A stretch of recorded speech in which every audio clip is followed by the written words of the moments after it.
रिमझिम सिर्फ 9 साल की थी, पर उसकी आंखों में उम्र से कहीं ज्यादा समझ थी। उस छोटे से कस्बे की गलियों में अक्सर उसके कदमों की आहट सुनाई देती थी, जो हर दिन अपने घर और दुनिया के बीच एक नया रिश्ता बनाती थी। उसके बालों में धूप की महक थी और दिल में कुछ अधूरे सपनों की चमक।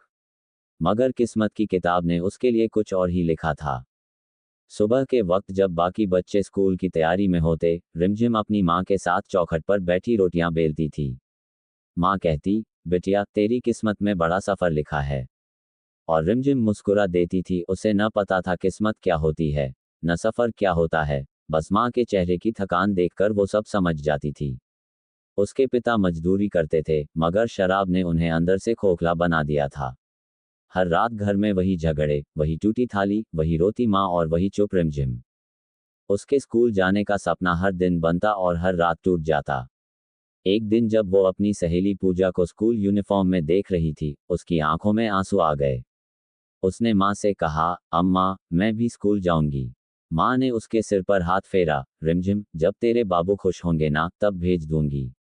लेकिन वो दिन कभी नहीं आया।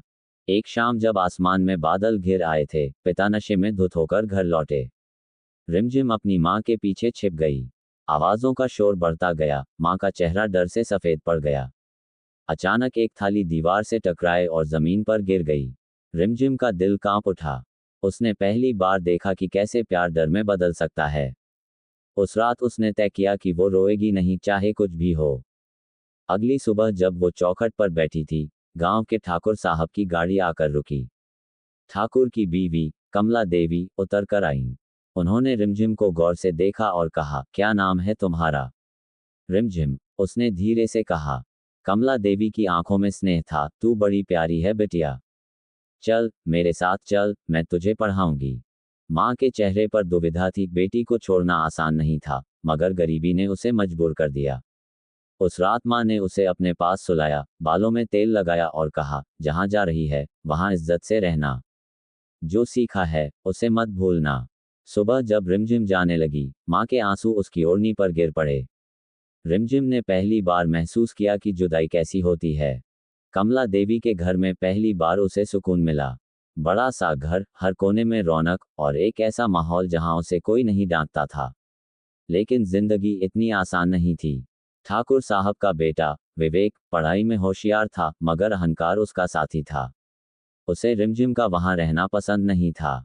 माँ, ये नौकरानी जैसी लड़की हमारे घर में क्या कर रही है? विवेक की बात सुनकर रिमझिम का दिल टूट गया। कमला देवी ने डांट लगाई, विवेक वो नौकरानी नहीं, मेरी बेटी जैसी है। वो दिन धीरे धीरे बीतते गए। रिमझिम सुबह से शाम तक काम करती, फिर रात को थोड़ी पढ़ाई करती। कमला देवी उसे सिखाती, रिमझिम जिंदगी में सब कुछ पाया जा सकता है अगर तू मेहनत से डर नहीं माने। ये शब्द उसके दिल में बस गए। एक दिन स्कूल में दाखिला मिल गया। जब उसने पहली बार स्कूल की ड्रेस पहनी तो आईने में खुद को देखकर मुस्कुरा दी, जैसे किसी अधूरे सपने को पहली बार सांस मिली हो। मगर स्कूल में सब बच्चों ने उसे अलग नजरों से देखा। कुछ हंसे, कुछ बोले, ये तो नौकरानी की बेटी है। मगर रिमझिम ने किसी की परवाह नहीं की। उसे सिर्फ अपने माँ के सपनों की याद थी। विवेक को धीरे धीरे एहसास हुआ कि रिमझिम उससे ज्यादा तेज है। हर टेस्ट में वो आगे निकल जाती। शुरुआत में वो जलता, मगर धीरे धीरे उसकी इज्जत करने लगा। दोनों के बीच एक अजीब सी दोस्ती बनने लगी, तकरार में भी अपनापन। कमला देवी दूर से मुस्कुरा देती, देखना एक दिन ये बिटिया बहुत आगे जाएगी। लेकिन जैसा कहा गया था, जिंदगी हमेशा सरल नहीं रहती। ठाकुर साहब को गांव में बदनामी की चिंता सताने लगी। लोगों ने कहना शुरू किया, ठाकुर की बीवी ने नौकरानी की लड़की को बेटी बना लिया है, शर्म नहीं आती। ये बातें आग की तरह फैल गईं। ठाकुर साहब ने गुस्से में एक दिन कमला देवी से कहा, अब बहुत हुआ, इसे घर से निकाल दो। लोग हंसते हैं हम पर। उस रात रिमझिम ने दरवाजे के पीछे से सब सुना। वो चुप रही, मगर अंदर कुछ टूट गया। कमला देवी रोती हुई बोली, अगर इसे निकाल दूंगी तो मेरी आत्मा मर जाएगी। मगर ठाकुर साहब नहीं माने। अगले दिन सुबह रिमझिम ने अपना छोटा सा बस्ता उठाया और बिना कुछ कहे निकल गई। उसने सिर्फ एक कागज छोड़ा, अम्मा आपने जो दिया वो मैं कभी नहीं भूलूंगी। मैं पढ़ूंगी, बड़ा बनूंगी और एक दिन आपसे मिलने जरूर आऊंगी। वो सड़क पर अकेली थी, पर उसके भीतर एक आग जल रही थी। उसे पता नहीं था कहाँ जाएगी, मगर ये तय था कि अब वो किसी की दया पर नहीं जिएगी। शहर की तरफ बढ़ते उसके कदम उसके हौसले की पहचान थे। रास्ते में उसे एक औरत मिली, जिसने पूछा, कहाँ जा रही हो बिटिया? रिमझिम ने कहा, कहीं भी, जहां मुझे अपने सपनों के लिए जगह मिले। उस औरत ने दया से उसे अपने घर में रखा और एक सिलाई स्कूल में भर्ती करा दिया। रात को जब वो तारों को देखती, उसे अपनी माँ कमला देवी और अपना पुराना घर याद आता। लेकिन अब वो आंसू नहीं बहाती थी। उसने खुद से वादा किया था, अब मैं रिमझिम नहीं, अपनी कहानी की नायिका बनूंगी। धीरे धीरे उसने सिलाई सीखी, थोड़ी पढ़ाई जारी रखी और छोटे बच्चों को पढ़ाना शुरू किया। उसकी कोमल उम्र में इतनी जिम्मेदारियां देखकर हर कोई हैरान था, मगर वो हर दिन खुद को और मजबूत बनाती गई। वक्त बीतता गया। रिमझिम अब 13 साल की हो गई थी। चेहरे पर आत्मविश्वास और आंखों में वही चमक। एक दिन सिलाई स्कूल में कमला देवी आईं। वो उसे पहचान ना पाई, मगर जब रिमझिम ने अम्मा कहकर पुकारा, तो उनकी आंखों से आंसू बह निकले। उन्होंने उसे गले लगाया, बिटिया, तू सच में रिमझिम है? रिमझिम ने कहा, हाँ अम्मा, आपकी वही रिमझिम जिसने हारना नहीं सीखा।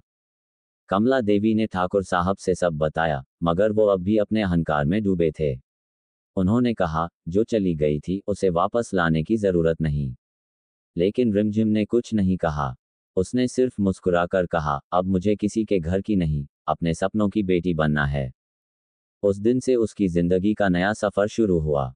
दिन में काम, रात में पढ़ाई, यही उसका नियम था। लोगों ने उसका मजाक उड़ाया, मगर वो हर हंसी को चुनौती की तरह लेती रही।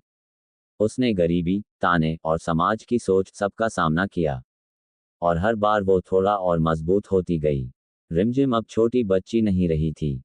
उसकी आंखों में अब वो मासूमियत नहीं, बल्कि अनुभव की गहराई थी।